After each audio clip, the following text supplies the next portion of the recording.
2020년 9월의 첫째 주 예배 자리에 나오신 여러분들을 주님의 이름으로 환영합니다.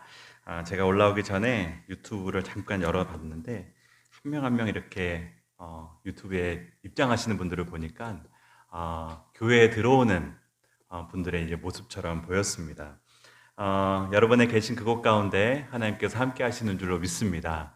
여러분의 예배드리는 그 자리마다 가시떨기 나무에서 모세를 만나주셨던 하나님께서 함께 하시는 줄로 믿습니다. 예배드리는 그곳이 호렙산이 되기를 원하고 또 예배드리는 그곳마다 하나님의 임재와 말씀이 있는 복된 자리가 되시기를 주님의 이름으로 축복합니다. 시간 다 함께 찬양하며 예배드리겠습니다.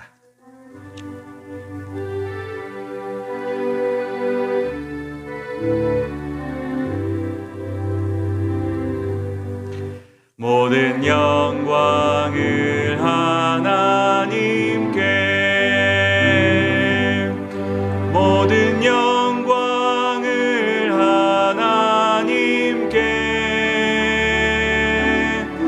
온 마음과 뜻 다해 주 사모합니다. 모든 영광을 하나님께, 예수님 찬양 받으소서. 예수님 찬양 받으소서. 죄 사했네 우리 위에 성령 주셨네. 예수님 찬양 받으소서. 위로의 성령님이시여,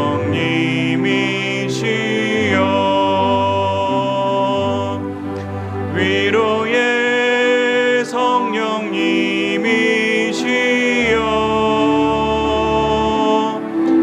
우리 안에 계셔서 늘 인도하셨네. 위로의 성령님이시여.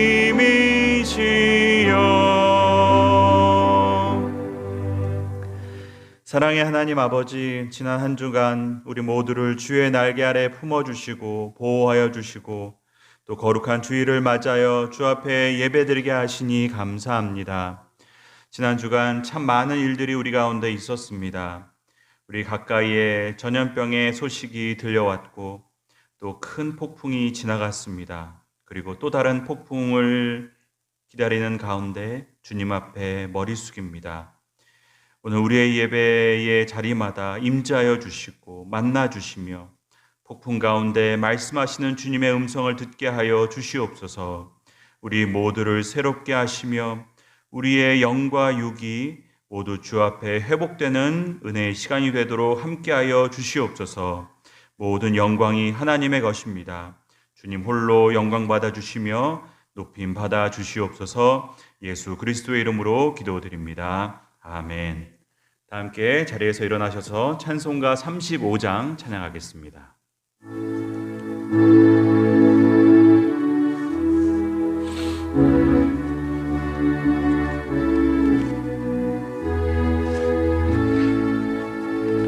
큰 영화로신 주 이곳에 오셔서 이 모인 자들로 주 백성 삼으사 그 중에 항상 계시고 그 중에 항상 계시고 큰 영광 나타내소서.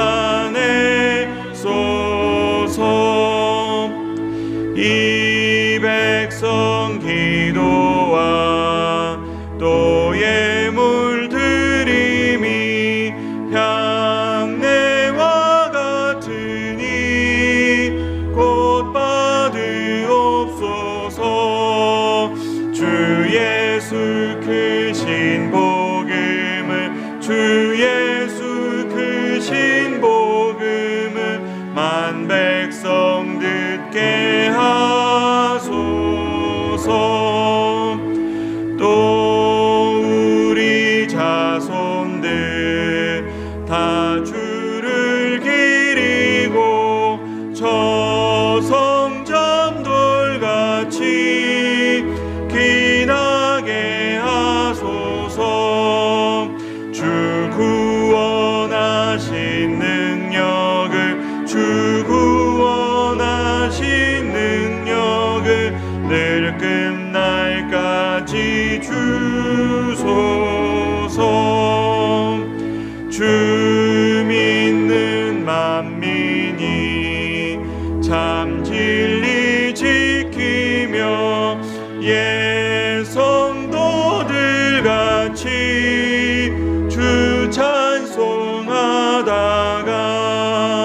저 천국 보좌 앞에서 저 천국 보좌 앞에서 늘 찬송하게 하소서. 아멘.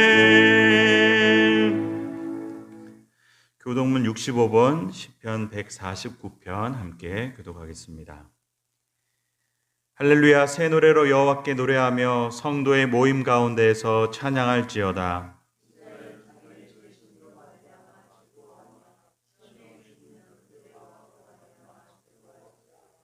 춤추며 그의 이름을 찬양하며 소고와 수금으로 그를 찬양할지어다.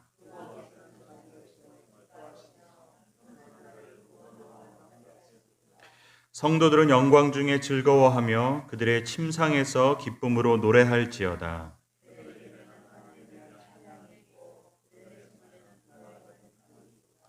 이것으로 문나라에 보수하며 민족들을 벌하며 기록한 판결대로 그들에게 시행할지로다. 이런 영광은 그의 모든 성도에게 있도다. 할렐루야. 아멘. 나는 전능하신 아버지 하나님 천지의 창조주를 믿습니다. 나는 그의 유일하신 아들 우리 주 예수 그리스도를 믿습니다. 그는 성령으로 잉태되어 동정녀 마리아에게서 나시고 본디오 빌라도에게 고난을 받아 십자가에 못 박혀 죽으시고 장사된 지 사흘 만에 죽은 자 가운데서 다시 살아나셨으며 하늘에 오르시어 전능하신 아버지 하나님 우편에 앉아 계시다가 거기로부터 살아있는 자와 죽은 자를 심판하러 오십니다. 나는 성령을 믿으며 거룩한 공교회와 성도의 교제와 죄를 용서받는 것과 몸의 부활과 영생을 믿습니다. 아멘. 다 함께 자리에 앉으셔서 찬송가 261장 함께 찬양하겠습니다.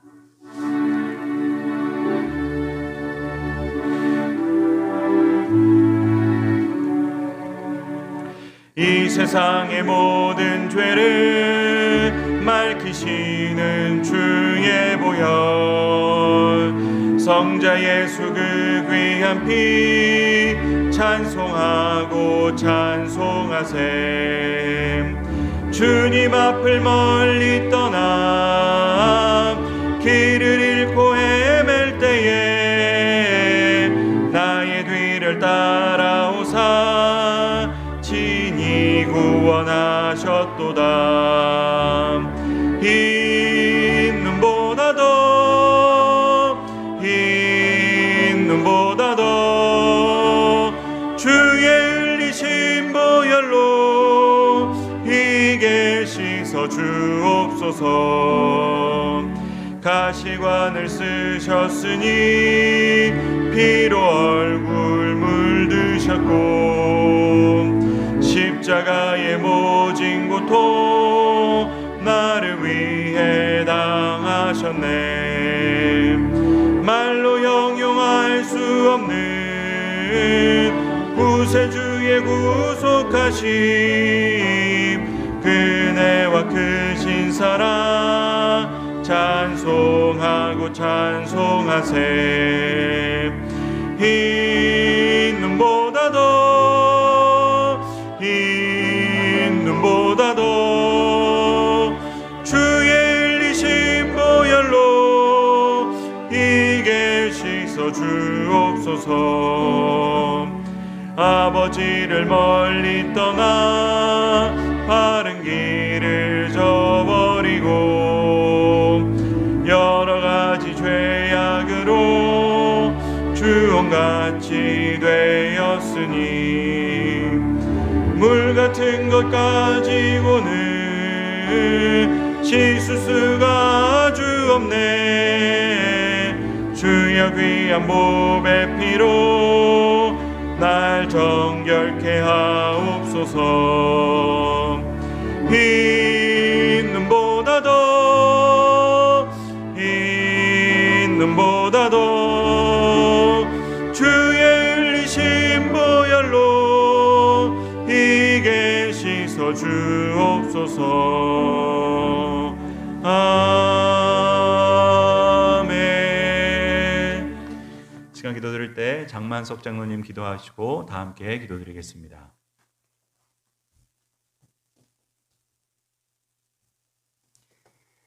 역사의 주관자이신 살아계신 하나님, 오늘도 이 거룩하고 복된 날 주님의 백성들이 하나님 전에 나와서 예배할 수 있도록 우리를 인도하여 주신 것을 감사합니다.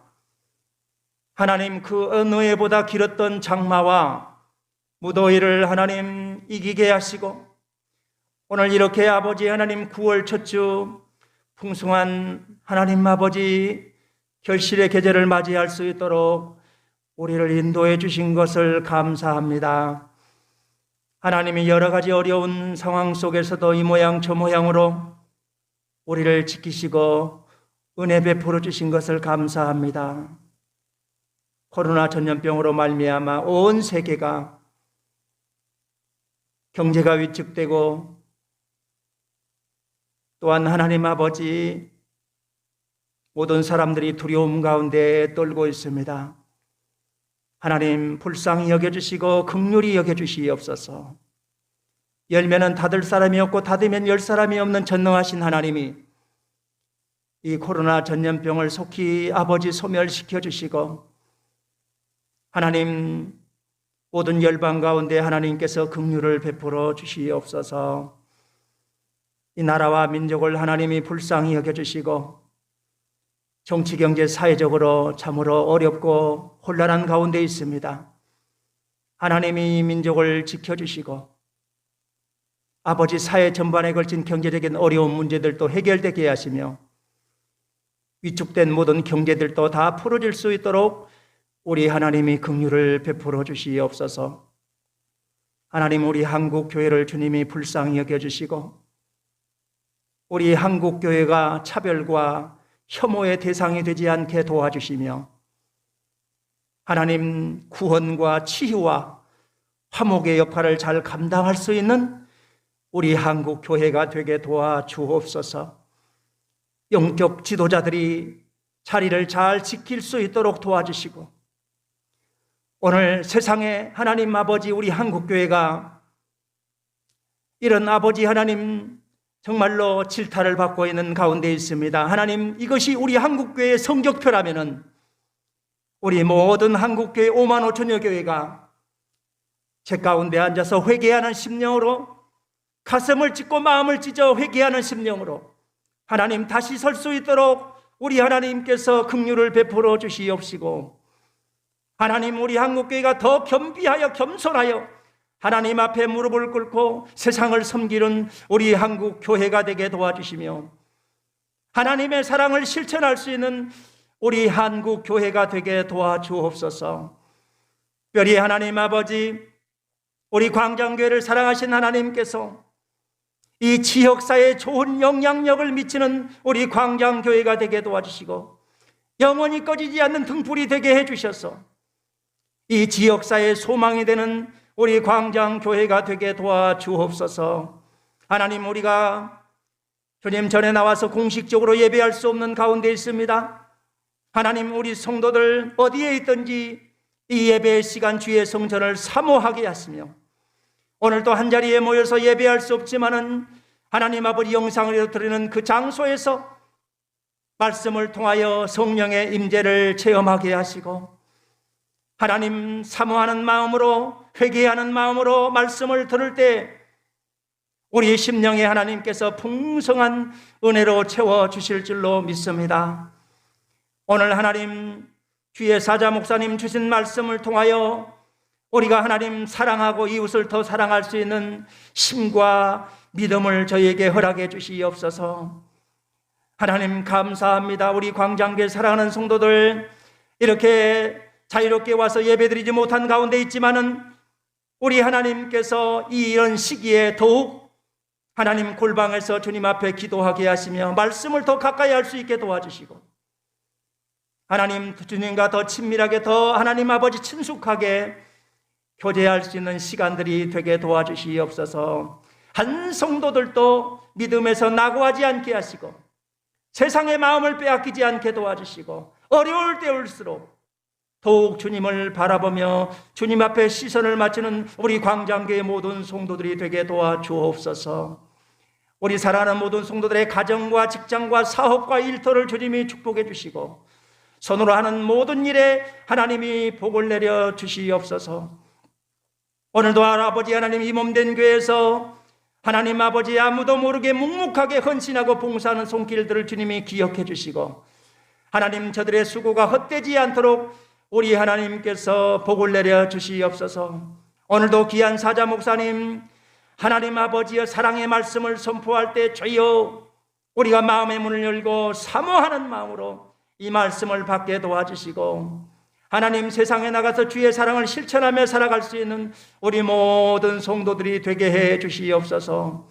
오늘도 귀한 사자 목사님 은혜의 골짜기로 인도해 주시고 하나님 아버지 말씀의 능력이 있게 하시고 주여 성령의 감동과 감화가 있는 귀하고 복된 예배가 되게 도와주옵소서. 예배의 모든 시종을 주님 앞에 부탁드리오며 예수님 거룩하신 이름으로 기도하옵나이다. 아멘.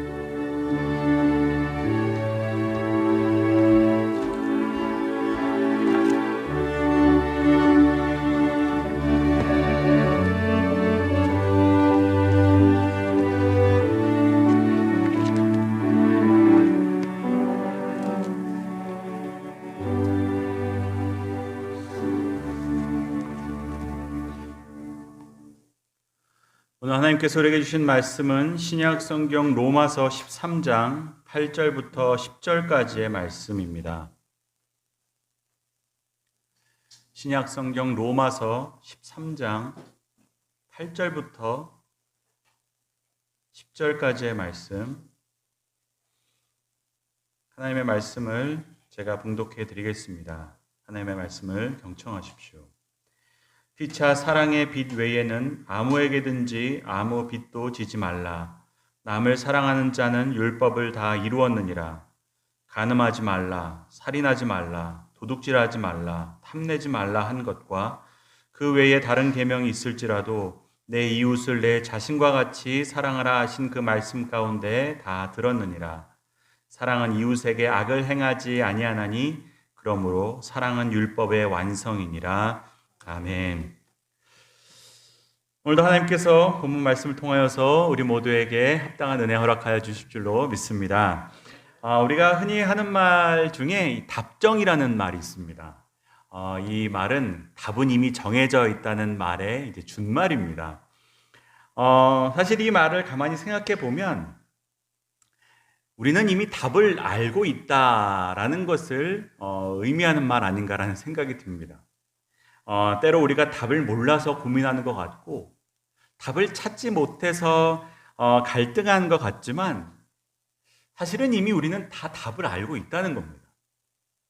그런데 그 답을 인정하기 싫고 그 답대로 하고 싶지 않고 그 답을 받아들이지 못해서 고민하는 경우가 많습니다. 어떻게 보면 우리 그리스도인들에게는 사랑이라는 단어가 그런 말이 아닐까라는 생각이 듭니다. 수많은 것들에 대해서 이렇게도 말하고 또 저렇게도 말하지만 결국 답이 사랑이라는 것을 우리는 이미 알고 있습니다. 몰라서 못하는 것도 아니고 몰라서 답을 안 하는 것도 아닙니다. 사랑은 전혀 새로운 답은 아닙니다. 우리는 사랑이라는 말을 듣는 순간 또 사랑이야 라고 생각할지 모르겠지만 그래서 우리가 답정사, 답은 정해져 있어 사랑이다 라고 말할 수 있을지 모르겠지만 사실은 그것이 바로 예수님의 답이었습니다. 어, 사실 오늘 본문에도 사도 바울이 계속 사랑에 대해 얘기합니다. 남을 사랑하는 자는 율법을 다 이루었느니라. 내 이웃을 내 자신과 같이 사랑하라. 또 사랑은 율법의 완성이다.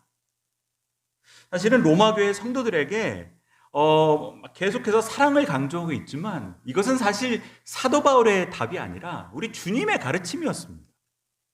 여러분, 마태복음을 봐도 한 율법 선생이 주님께 찾아와서 묻습니다. 율법 중에 뭐가 제일 중요합니까? 라고 물었습니다. 사실 이 질문은 이게 선한 의도로 한 질문이 아니라 예수님을 시험에 빠뜨리기 위해서 했던 질문이지만, 그러나 이 질문은 사실은 뭐가 본질인지, 뭐가 핵심인지를 물어보는 질문이었습니다. 그 질문에 대해 주님께서 주셨던 답이 사랑이었습니다. 하나님 사랑하고 이웃 사랑하는 것, 그게 전부다. 여러분, 결국 주님께서 주셨던 핵심의 또 본질적인 대답은 사랑이었던 겁니다. 그게 온 율법이고 온 선지자라는 겁니다. 여러분, 사도 바울이 수많은 지역을 여행하고 수많은 곳에 교회를 세우고 또 성도들을 만나고 수많은 문제들과 또 수많은 갈등들을 다뤘지만 그때마다 답은 정해져 있었던 겁니다. 사랑이었습니다. 우리가 잘 아는 고린도 교회의 문제에 대해서도 사도 바울은 다른 얘기하지 않았습니다. 니네 교회 문제 해결하는 법? 사랑이다. 그게 우리가 잘 아는 고린도전서 13장 말씀 아니겠습니까? 야, 사랑이 없으면 아무것도 아니다. 믿음도 중요하고 소망도 중요하지만 결국 사랑이 제일 중요하다. 여러분, 오늘 본문의 로마 교회에도 사도 바울이 결국 다른 얘기하는 게 아니라 사랑 얘기하는 겁니다. 사도 바울이 선교를 하면 할수록, 연차가 쌓이면 쌓일수록, 목회를 하면 할수록 계속해서 새롭게 깨달았던 진리가 바로 이 사랑이라는 것이었습니다. 아, 진짜 사랑이 답이구나. 아, 진짜 결론은 사랑이구나. 예전에는 그냥 머리로만 이해했는데 이게 목회를 하면 할수록, 살면 살수록 결국 이 사랑밖에는 답이 없다는 것을 점점 새롭게 깨달아갔던 겁니다. 여러분, 시간이 지나면 중요하지 않은 것들은 점점 사라집니다. 결국 알맹이만 남게 되는 겁니다. 껍데기는 날아가는 겁니다. 그 남은 알맹이가 뭐냐? 그게 바로 사랑이라는 겁니다. 우리는 왜 맨날 똑같은 말만 하냐라고 말할 수 있겠지만 왜 맨날 똑같은 말을 하겠습니까?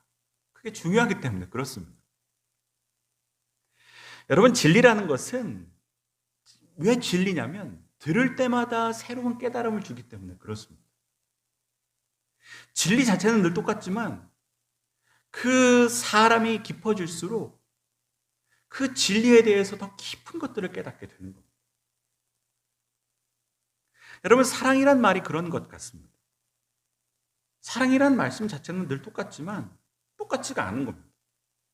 사도 바울이 새로운 상황, 새로운 환경 가운데서 이 사랑이란 말씀에 대해 새롭게 깨닫고 또 새롭게 발견해 가는 것처럼 사실은 우리도 우리의 처한 자리, 처한 환경이 달라질 때마다 이 사랑이라는 것에 관해 새로운 깨달음을 갖게 되고 또 새로운 가르침을 경험하게 되는 겁니다. 여러분, 오늘 본문의 이 사랑이라는 말씀이 또 다른 새로움으로 우리 가운데 들려지기를 간절히 소원합니다. 또 우리에게 원하시는 하나님의 뜻을 새롭게 발견하는 복된 시간이 되시기를 주님의 이름으로 축복합니다. 오늘 본문에 이 사도 바울은 이 사랑을 사랑의 빛이 그 밝은 빛이 아니라 우리가 빛이다 할 때 그 빛이라는 표현으로 말하고 있습니다. 그래서 8절 말씀에 보면 피차 사랑의 빛 외에는 아무에게도 빛도 지지 말라라고 이제 권면합니다. 여러분, 사실은 이 빛이라는 단어가 유쾌한 단어가 아닙니다. 좋은 말이 아닌 것 같은 느낌이 듭니다. 특별히 빛 때문에 고생을 한 경험이 있는 분들이나 또 지금도 빛 때문에 고생하고 있는 분들이라면 이 빛이라는 말만 나와도 치를 떨 정도로 힘들어 합니다. 사실 우리가 살고 있는 이 자본주의라는 경제체제는 이 빛에 의해 돌아가는 경제 시스템입니다. 그래서 우리 사회는 모두가 다 누군가는 채권자가 되고 누군가는 채무자가 되는 그런 경제 체제 속에 우리가 살고 있습니다. 여러분, 사도 바울의 시대도 마찬가지였던 것 같습니다. 이 빛이라는 것이 아주 가까운 현실이었습니다. 그래서 누구라도 이 빛이라는 말만 들으면 뭔가 느껴지는 게 있는 겁니다. 그래서 오늘 사도 바울은 그 사랑을 빛에 대입해서 이제 설명을 하고 있는데, 여러분, 이 빛이라는 것이 성립되려면 항상 그 빛을 어떻게 갚을지에 관한 약속이 선행되지 않으면 이루어지지 않는 겁니다. 그럼 빛이라는 것은 원래 이 어떻게 갚을지에 관한 계획이 있어야지 이제 성립되는 거 아니겠습니까? 그래서 약속 없는 빛은 없는 겁니다. 다시 말해, 채무자에게는 빛을 갚을 의무가 있습니다. 사도 바울이 사랑의 빛이라는 표현을 썼던 이유는, 그걸 통해서 강조하고 싶었던 이유는 바로 그것입니다. 사랑은 반드시 해야 할 일이라는 것을 말하고 싶었던 겁니다. 여러분, 사랑은 해도 되고 안 해도 되고, 사랑은 있어도 되고 없어도 되는 것이 아니라는 겁니다. 그리스도인들에게 사랑은 의무와도 같은 것이라는 겁니다. 개인에게도, 교회에도, 사회도 이 사랑이 없으면 존재할 수 없는 거라는 겁니다. 사랑은 의무처럼 반드시 해야 되는 것을 강조하기 위해서 이 사랑의 빛이라는 말을 사용합니다. 오늘 본문에서 사도 바울은 이 사랑의 대상을 뭐라고 표현하냐면 피차, 또 남, 또 이웃이라는 말을 통해 표현합니다. 여러분, 우리가 사랑해야 될 대상은 피차, 남, 이웃. 이 모든 표현이 뭘 가리킵니까? 이 불특정한 다수를 가리킵니다. 다시 말해서 우리가 사랑해야 될 대상은 우리가 전혀 모르는 사람일 수도 있고, 또 더 나아가 나에게 아주 적대적인 사람일 수도 있다는 겁니다. 여기서 우리는 사랑은 단순한 감정이라고 생각하는 이 세상의 통념과 충돌하게 됩니다. 말씀에서 말하고 있는 사랑은 사랑이 되면 사랑을 하고, 사랑이 안 되면 사랑하지 않고, 사랑할 만하면 사랑하고, 사랑할 만하지 않으면 사랑하지 않는 이야기가 아니라는 겁니다. 오늘 본문에서의 사랑은 감정이 아니라 행함을 말하고 있습니다. 다시 말해, 사랑은 우리를 향한 부르심이라는 겁니다. 그리스도인은 마치 빚진 자가 빚을 갚듯이, 여러분, 사랑을 해도 되고 안 해도 되는 것이 아니라 반드시 사랑을 해야 된다는 것을 말하고 있습니다. 여러분, 그런 의미에서 주님께서 말씀하신 이 사랑이라는 말은 결코 가볍지 않습니다. 왜냐하면 이 사랑은 우리 모두를 향한 소명이기 때문에 그렇습니다.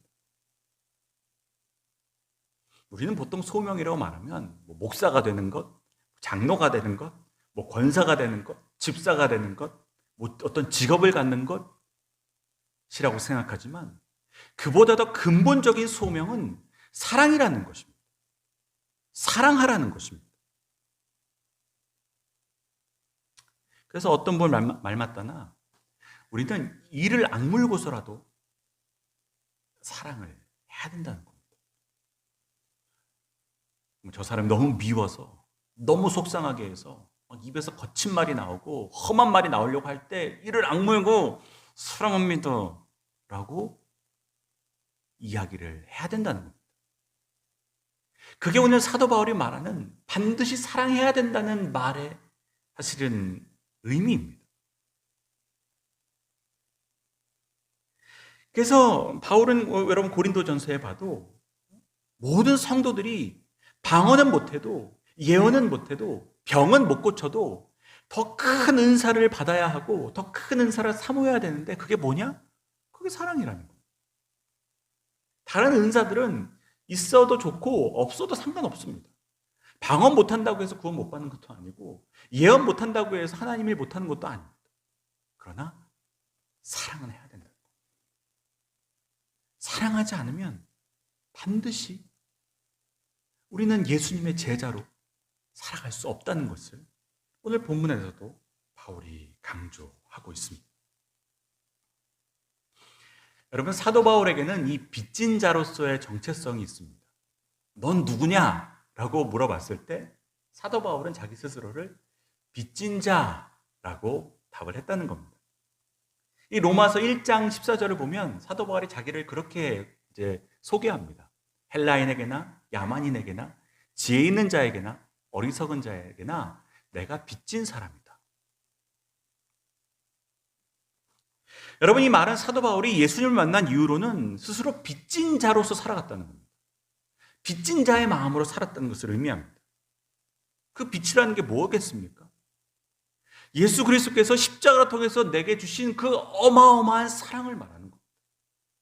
내 한평생 갚아도 갚을 수 없는 사랑을 내가 이미 빚졌다는 겁니다. 심지어 나는 교회를 핍박하고 예수님 핍박하고 성도들을 핍박했던 사람인데 주님이 그런 나를 오히려 더 불쌍히 여겨주셔서 사랑해 주셨다는 겁니다. 말도 안 되는 일이 내 인생에 일어난 겁니다. 야, 이 사랑을 도대체 내가 어떻게 갚아야 되지? 이 어마어마한 사랑, 마치 10,000달란트 빚진 자처럼 내가 갚을 수도 없는 빚을 졌구나. 야, 내 한평생 이 빚을 좀 갚는 삶을 살아야 되겠다. 사도 바울은 스스로가 나는 빚진 자다, 빚진 자다. 사실 사도 바울이 누구에게 빚을 졌습니까? 누구 신세를 졌습니까? 오히려 사도 바울은 본인이 돈을 벌었고 본인이 일을 해서 본인이 사역했지만 그러나 한평생 빚진 자의 마음으로 살았던 겁니다. 여러분, 이 빚진 자로서의 정체성, 이 빚진 자의 마음이라는 것이 사실 다른 것이 아닙니다. 은혜를 안다는 말입니다. 그리고 바로 이 빚진 자의 마음은 그를 한평생 겸손하게 만들었고 자신이 누구인지 잊지 않게 만들었고 그로 하여금 늘 사역의 자리에 달려가도록 만들었고 온 세계를 다니며 선교하게 만들었고 그를 열정으로 늘 불타오르게 만들었고 그 모든 고난을 넘어가게 만들었던 힘이었습니다.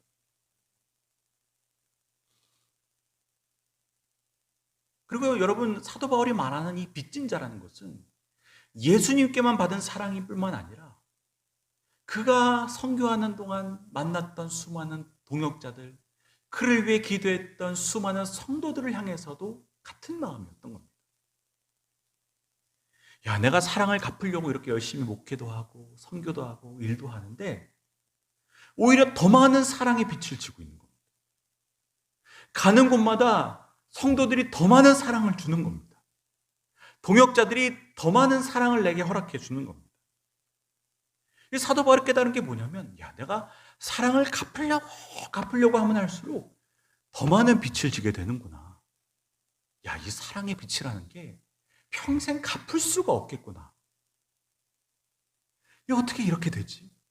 나는 빚 갚으려고 몸부림치며 사는데 이 빛이라는 게 점점 늘어가는 겁니다. 더 많은 사랑을 받는 겁니다. 더 많은 지지를 받는 겁니다. 야, 나는 한평생 그냥 빚진 자로 살아야겠다. 이 빛을 못 갚겠다. 그래서 바울이 여기서 깨달았던 겁니다. 아, 다른 빛은 지면 질수록 문제가 되지만 이 사랑의 빛이라는 것은 지면 질수록 참 유익한 것이구나. 이게 오히려 우리를 더 건강하게 만드는 것이 되는구나 라는 것을 깨닫게 됩니다. 그래서 오늘 본문에도 사랑의 빛은 지라는 겁니다. 어떤 분들은 그렇게 말합니다. 야, 주지도 않고 받지도 않고 사는 게 제일 속 편해. 신세지지 않고 사는 게 제일 좋아 라고 말하는 분들도 있지만 사도 바울은 그게 불가능하다는 겁니다. 사람은 원하든 원치 않든 사랑의 빚진 자로서 살 수밖에 없는 존재라는 겁니다. 인간은 사랑의 빛을 져야지만 생존할 수 있는 존재라는 겁니다. 왜 그렇겠습니까? 그거는 인간의 연약한 본성에 기인합니다. 인간이란 존재는 절대로 홀로 설 수 없는 존재로 창조되었습니다. 여러분, 태어날 때부터 인간은 철저하게 의존된 존재로 태어납니다. 다른 동물들은 태어나자마자 지 혼자 살 수 있습니다. 금방 자기 혼자 일어날 수 있습니다. 그러나 인간은 그렇지 않은 겁니다. 인간은 태어날 때부터 의존하지 않고는 옆에 있는 사람들의 사랑과 도움이 없이는 생존할 수 없는 존재로 이 땅에 보냄을 받는다는 겁니다. 여러분, 우리가 의존한다는 것은 단순히 내 옆에 있는 가족들, 친지들, 친구들만 의미하는 것은 아닙니다. 사실 우리는 더 많은 사람들, 이 사회에 더 많은 사람들의 도움과 사랑 속에 살아가고 있습니다. 여기 이번 주에도 우리가 알게 모르게 얼마나 많은 사람들의 도움과 사랑의 빛을 지고 살았는지 모릅니다. 여러분, 이번 주에도 의사 선생님을 찾아갔고, 간호사 선생님을 만났고, 가게에 들어가면 물건 파는 사람들을 만났고, 또 이번 주에 정전이 되면 우리가 알지 못하는 곳에서 그 정전된 것을 고쳐줬으니까 우리가 또 그분의 도움을 받아서 다시 또 전기를 쓸 수 있게 된 거 아니겠습니까?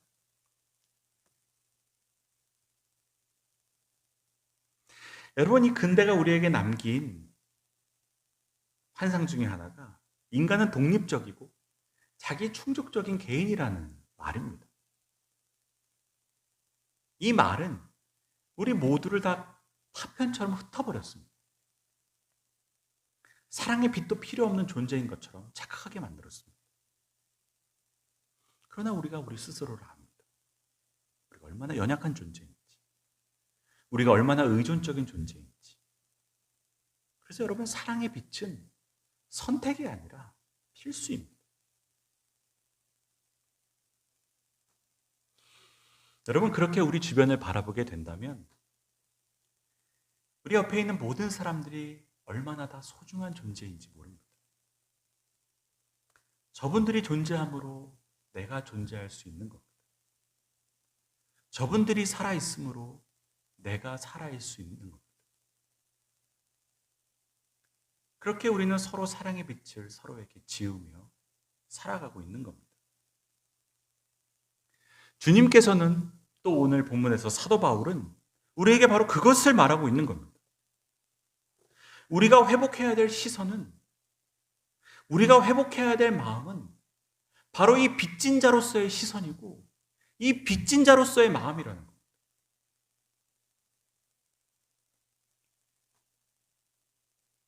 여러분, 제 주변에서도 가장 어리석은 사람들이 어떤 사람들이냐면 내가 한평생 네 도움 받을 일은 없다고 생각하고 자기 잘난 맛에 사는 사람들입니다. 근데 참 이상한 것은 그 사람의 도움을 받을 날이 반드시 온다는 겁니다. 그래서 제일 어리석은 선배, 제일 어리석은 직장 상사들은 내가 평생 저 후배, 저 부하 직원의 도움을 받을 일이 없을 거라고 생각하는 사람들입니다. 이런 사람들은 반드시 후회할 날이 옵니다. 내가 얼마나 의존적인 존재이고 내가 다른 사람의 도움을 받을 필요가 없이 살아가는 사람인 것처럼 이 세상을 산다는 것은 그 자체가 자기가 얼마나 미성숙한 존재인지를 드러내는 겁니다. 여러분, 성숙한 사람은 내가 다 할 수 없음을 아는 사람입니다. 난 연약하고 내가 의지하지 않고는 살 수 없다는 것을 아는 사람이 바로 성숙한 사람입니다. 그렇게 우리 모두가 연결되어져 있음을 아는 사람입니다. 우리가 그리스도인이 된다는 말은 이것을 안다는 말입니다. 내가 주님께 얼마나 큰 빛을 지고 있고 내가 주님 없이는 살 수 없고 또 내 옆에 주님께서 함께하라고 하신 사람들 없이는 살 수 없는 존재임을 이미 깨달았다는 말입니다. 내가 그렇게 사랑할 수밖에 없고 또 그렇게 사랑을 해야 하고 그렇게 사랑의 빛을 지고 또 그 빛을 갚으려는 마음으로 살다가 떠나는 것이 인생임을 안다는 것이 바로 그리스도인이 됐다는 말이라는 것입니다. 여러분, 오늘 본문 말씀에서 사도 바울은 이 사랑에 대해 더 잘 설명하기 위해서 이 율법을 들어 설명을 합니다. 우리가 신앙생활을 오래 하다 보면 자꾸 율법만 남게 되는 경우가 많습니다. 더 중요한 본질인 사랑이 자꾸 사라지고 자꾸 율법을 신앙으로 착각하게 된다는 말입니다. 여러분, 우리가 자꾸 신앙을 율법으로 만드는 이유가 뭐겠습니까? 신앙을 율법으로 만들면 쉬워집니다. 이 쉬워진다는 말이 다른 의미가 아니라 율법으로 만들어 놓으면 눈에 딱 보이는 겁니다. 율법으로 만들면 눈에 확인이 되는 겁니다. 객관적으로 확인이 된다는 말입니다. 내가 만든 기준들, 또 내 직분, 내 신앙의 연수, 내 예배의 횟수, 내 헌금의 양, 내 봉사의 양, 내 지식의 정도, 이 모든 것이 다 눈에 드러납니다. 기준이 있으니 목표 삼기도 쉽고 기준이 있으니 드러내기도 쉽습니다. 그래서 여러분, 신앙생활을 열심히 한다는 것이 모두 다 이 기준에 맞추려고 열심히 노력하는 겁니다. 그래서 여러분, 신앙이 율법이 되면 오히려 더 뜨거운 것처럼 보입니다. 더 열심히 믿는 것처럼 보입니다. 근데 여러분, 신앙이 율법이 되는 사람이 많아지면 많아질수록 더 잘 되냐? 그렇지 않다는 겁니다. 더 정죄가 많아지고 더 갈등이 많아지고 더 분열이 많아지는 겁니다. 모두가 다 열심히 신앙생활을 하는 것 같지만 문제가 끊이지 않습니다. 여러분, 어쩌면 지금 우리는 이 율법이 지배하는 세상을 살아가고 있는지 모릅니다. 그 율법들로 인한 갈등과 분열을 마주대하고 있는지도 모릅니다. 다 자기만의 기준이 있고 다 자기만 옳다고 말합니다. 자신이 기준이라고 하고 내가 살아온 방식이 맞다고 말합니다. 여러분, 문제는 그 율법 자체가 아니고 그 율법으로 상대방에 대한 내 미움과 증오를 포장한다는 겁니다. 여기서 율법은 자신의 증오를 그럴듯하게 포장하는 수단이 되는 겁니다. 그래서 여러분, 우리 주님께서는 율법만으로는 안 된다고 하시는 겁니다. 여러분, 율법이 아무 필요가 없다는 말이 아닙니다. 율법은 하나님의 기준을 깨닫게 하는 좋은 기준입니다. 그러나 신앙이 율법으로 흐르고 율법이 전부인 신앙은 불완전하다는 겁니다. 결국 율법을 완성하는 것이 오늘 본문에도 말씀하고 있지만 사랑이고, 사랑이 없으면 결국 아무것도 아니라는 겁니다. 여러분도 다 잘 아시겠지만 이 빅토르 위고의 유명한 소설인 이 레미제라블이라는 소설이 있습니다. 아마 책을 읽으신 분도 계시고 책을 안 보셨더라도 아마 영화를 통해서 아니면 또 다른 극들을 통해서 그 내용을 다 잘 아실 겁니다. 여기에는 주인공 장발장이 있고 그 장발장을 끝까지 쫓아가는 이 자베르라는 경감이 한 명 나옵니다. 여기서 이 자베르라는 사람은 이 법과 정의에 목숨을 건 사람으로 등장합니다. 사실 그 사람의 성향은 실은 그의 태생적인 어떤 컴플렉스에서 오는 겁니다. 이 소설을 보면 자베르는 감옥에서 태어납니다. 그 아버지가 이미 범죄자였고 어머니는 카드점을 치는 점쟁이였습니다. 자신 스스로가 이 감옥에서 태어났고 이런 그의 태생적인 컴플렉스가 이 법과 원칙에 대한 아주 집요하고 집착적인 모습을 만들어냅니다. 그래서 자베르의 세계에는 옳고 그름밖에는 없습니다. 선과 악밖에는 없습니다. 모든 것을 다 합법과 불법, 선과 악, 옳고 그름으로 나눈 것, 그것 외에는 없었던 것. 그 모든 기준은 법이었고 그 법을 지키는데 그 인생을 건 사람이 바로 이 자베르라는 사람이었습니다. 여러분, 이 장발장에 대한 이 자베르의 태도도 바로 이런 그의 사고 가운데 기인하는 것이었습니다. 자베르가 볼 때 장발장은 범죄자입니다. 그는 이 사회에서 제거돼야 될 악입니다. 그는 절대로 선해질 수 없고 그는 절대로 올바라질 수 없는 사람입니다. 그리고 법의 기준으로 볼 때 그게 맞는 생각입니다. 근데 여러분 나중에 여러분도 알다시피 이 자베르는 몸을 던져 자살을 합니다. 그 이유가 뭐냐면 나중에 이제 장발장이 이제 위기에 있는 이 자베르라는 경감을 살려줍니다. 그리고 장발장이 스스로 주소를 알려주면서 나를 체포하러 와라 라고 이야기를 해줍니다. 근데 자베르가 그 말을 듣고 체포할 수가 없는 겁니다. 여기서 이 자베르는 이중적인 모순에 이제 처하게 되는 겁니다. 자베르가 장발장에게 절대로 도움을 받을 수 없는 겁니다. 내 생각으로라면 이 악은 선에 의해 심판받게 되어져 있고 나는 선의 역할이고 저 장발장은 악의 역할이기 때문에 내가 저 사람을 가두고 내가 저 사람을 무너뜨려야 되는 겁니다. 그게 옳은 겁니다. 그게 정의입니다. 그런데 반대로 이 사람이 나를 좀 돕고 있는 겁니다. 이런 일은 자기의 세계 속에서 일어날 수 없는 일인 겁니다. 그리고 또 한 가지 문제는 뭐냐면 지금 이 사람을 체포해야 되는데 자신이 체포를 할 수가 없는 겁니다. 내가 지금까지 살아온 원칙대로라면 지금 이 가석방 상태에서 그 있던 곳을 떠나게 된 이 장발장을 붙잡아가지고 감옥에 넣어야 되는데 자신이 넣을 수가 없는 겁니다.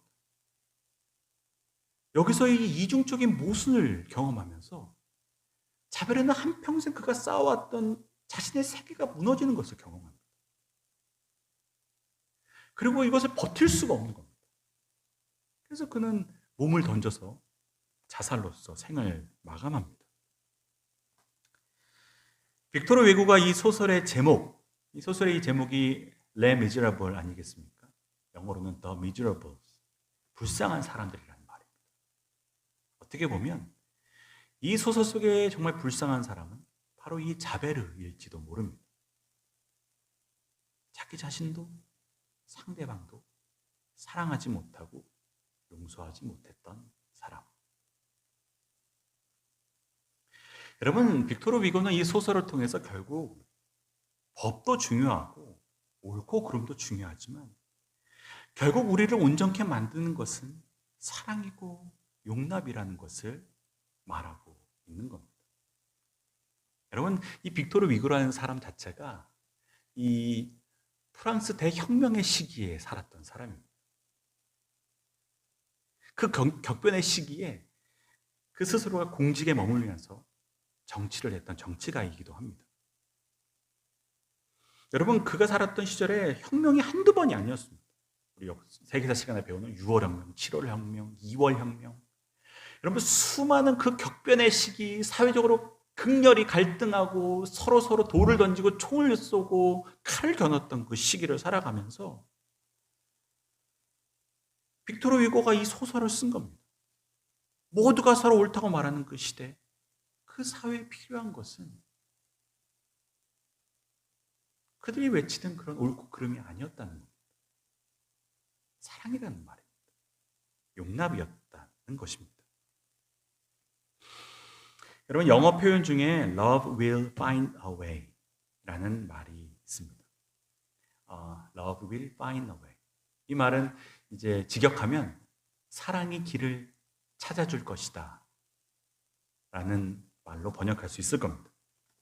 이 말이 아주 유명한 표현이라 수많은 노래 제목도 사실은 이 말을 통해서 이제 반복되고 있는데 오늘 설교의 제목도 사실은 여기서 온 겁니다. 사랑이 길입니다. 사실은 이 영어 표현 그대로 쓰고 싶었는데 사실은 이게 좀 번역 이상해질 것 같아가지고 사실은 제가 사랑은 길입니다라는 제목으로 이제 설교 제목을 정했습니다. 중요한 것은 우리가 어디로 가야 될지 모를 때, 어디서 시작해야 될지 모를 때 사랑하면 길이 보인다는 겁니다. 사랑이 길을 찾아준다는 겁니다. 여러분, 율법은 길을 잃어버리게 만들 수밖에 없습니다. 왜냐하면 율법은 몽학 선생이기 때문에 그렇습니다.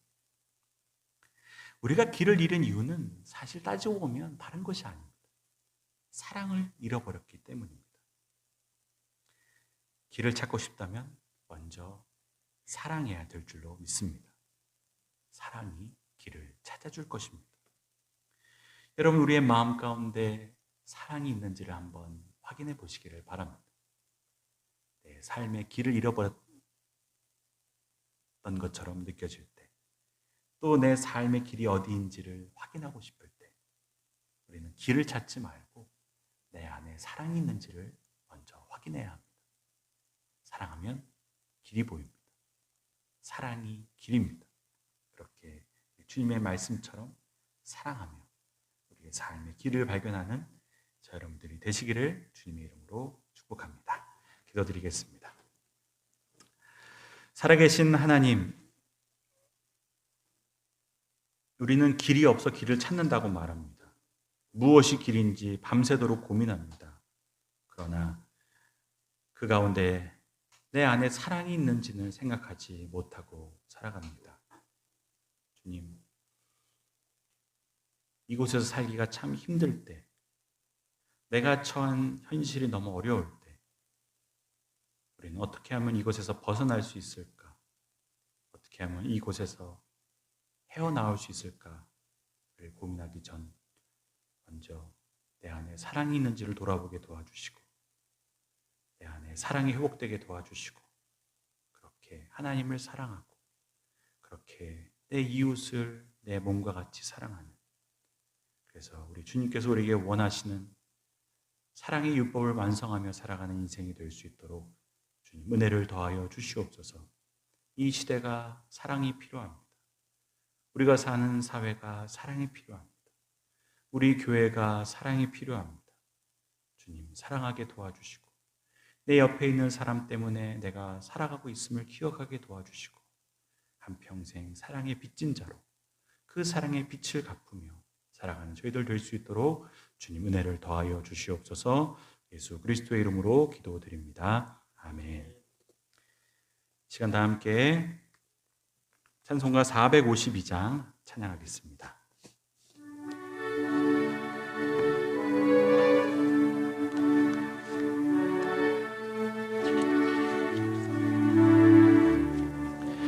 내 모든 소원 기도의 제목 예수님 닮기 원함이라. 예수님 형상 나 입기 위해 세상에 보아 아끼지 않네. 예수님 닮기 내가 원하네. 날 구원하신 예수님을 내 마음속에 지금 고도사 주님의 형상 인치소서. 무한한 사랑 풍성한 긍휼 슬픈 자 위로하시는 주. 길 잃은 죄인 부르는 예수 그 형상 담게 하옵소서. 예수님 닮기 내가 원하네. 날 구원하신 예수님을 내 마음속에 지금 고도사 주님의 형상 인치소서. 겸손한 예수 거룩한 주님 원수의 멸시 참으시사 우리를 위해 고난을 받은 구주를 닮게 하옵소서. 예수님 닮기 내가 원하네. 날 구원하신 예수님을 내 마음속에 지금 고도사 주님의 형상 인치소서.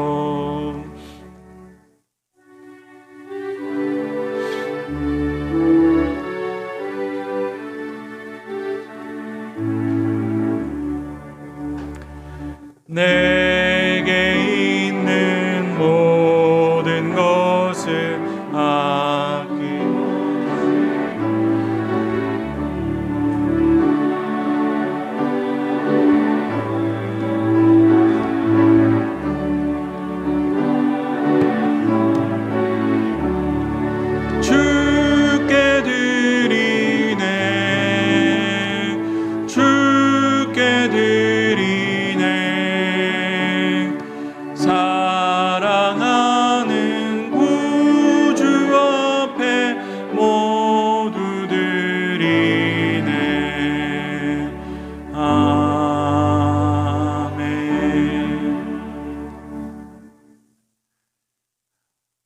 하나님 아버지 은혜를 감사합니다. 십자가에서 자신을 희생하셔서 우리를 사랑하심을 보여주신 주님의 은혜를 생각하며 이 시간 함께 예배드립니다. 주님, 우리도 주님처럼 그렇게 사랑하게 하여 주시며 그렇게 나보다 남의 유익을 구하는 삶이 되게 도와주시고 그렇게 이 시대 가운데 사랑을 통하여서 많은 사람들을 또 많은 사람들에게 주님을 전하는 인생이 될 수 있도록 주님 은혜를 더하여 주시옵소서. 이 세상이 여러 가지로 혼란하고 갈등하며 분열하여 하나님의 마음을 아프게 하는 모습 가운데 우리가 처해 있습니다.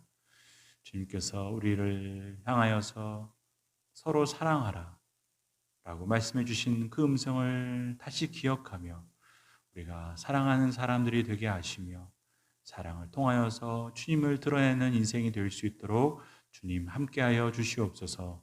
오늘도 주님의 은혜를 감사하는 마음으로 예물 올려드립니다. 이 예물 기뻐 받아주시고 주님의 나라를 위하여서 또 영광을 위하여서 귀하게 들어 사용하여 주시옵소서. 이 땅 가운데 어려운 분들이 많이 있습니다. 소외된 분들이 많이 있습니다. 이 시대의 어려움 때문에 경제적으로나 또 심적으로나 상처와 고통 가운데 있는 분들이 많이 있습니다. 주님 불쌍히 여겨주셔서 주님 그곳마다 그 모든 삶의 자리마다 함께해 주시며 위로해 주시고 소망 주시며 주님 속히 모든 어려움들이 주의 은혜 가운데 회복되게 도와주시며 주의 영광이 드러나는 역사가 있게 도와주시옵소서. 하나님 또한 지난 한 주 태풍 또 주의 은혜 가운데 또 지나가게 도와주시고 주님께서 지켜주시고 보호하여 주심을 감사드립니다. 수요일에 인하여서 어려움 당한 모든 가정마다 주님 은혜를 부어주시옵시고 또 이번 월요일 큰 태풍이 또 우리 가운데 오고 있습니다.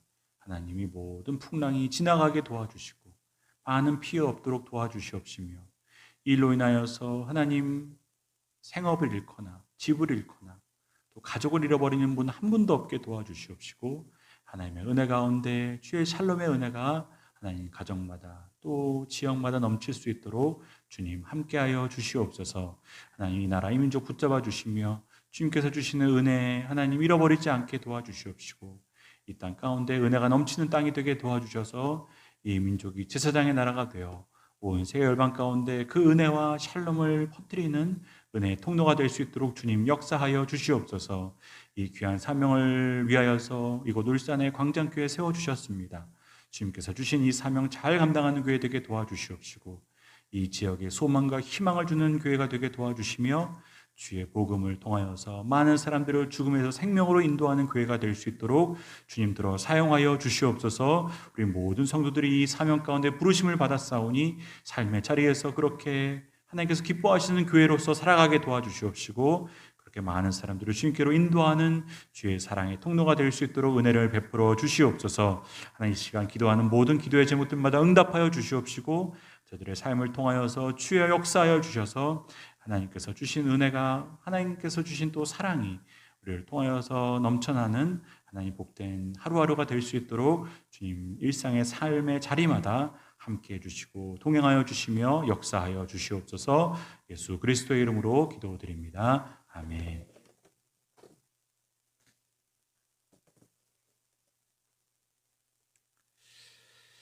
네, 오늘도 9월 첫 주일 예배 자리에 나오신 여러분들을 주님의 이름으로 환영합니다. 하나님께서 예배를 통해 또 말씀을 통해 큰 은혜 부어주신 줄로 믿습니다.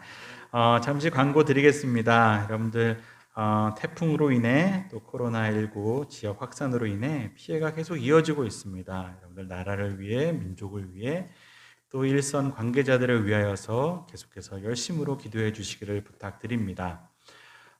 저희 교회도 이 방역 당국의 지침에 따라서 주일 예배를 온라인 예배로 드리고 있고 수요 예배와 새벽 예배도 잠정 중단한 상태입니다. 모든 성도분들께서는 이 점 양지해 주시고 각자 가정과 또 삶의 자리에서 변함없이 예배 잘 드려주시고 또 항상 말씀과 기도의 생활에 열심을 내주시기를 부탁드립니다. 매일 새벽 메신저를 통해서 말씀을 나누고 있습니다. 여러분들 함께 은혜를 나눠주시기를 부탁드리고 또 이 가운데 항상 말씀과 기도의 생활 힘써 주셔서 여러분들의 신앙이 뒤로 물러가지 않고 계속해서 앞으로 나가는 은혜가 함께 하시기를 부탁드립니다.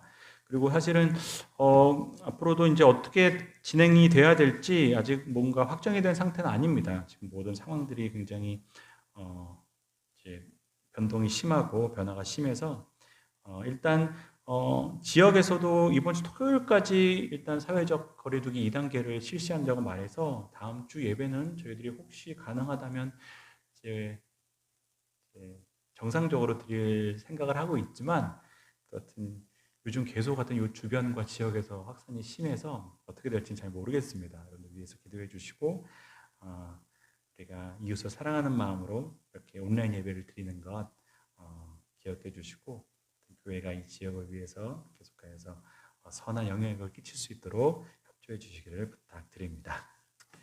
네, 우리 옆에 분들과 함께 인사하겠습니다. 사랑합니다. 축복합니다. 인사하겠습니다. 네, 감사합니다. 함께 자리에서 일어나겠습니다. 오늘 마지막 찬양하고 축도할 텐데 오늘 첫 주일입니다. 그래서 우리 원로 목사님 앞으로 모셔서 우리 원로 목사님 축도로 예배를 마치도록 하겠습니다. 살아계신 주 나의 참된 소망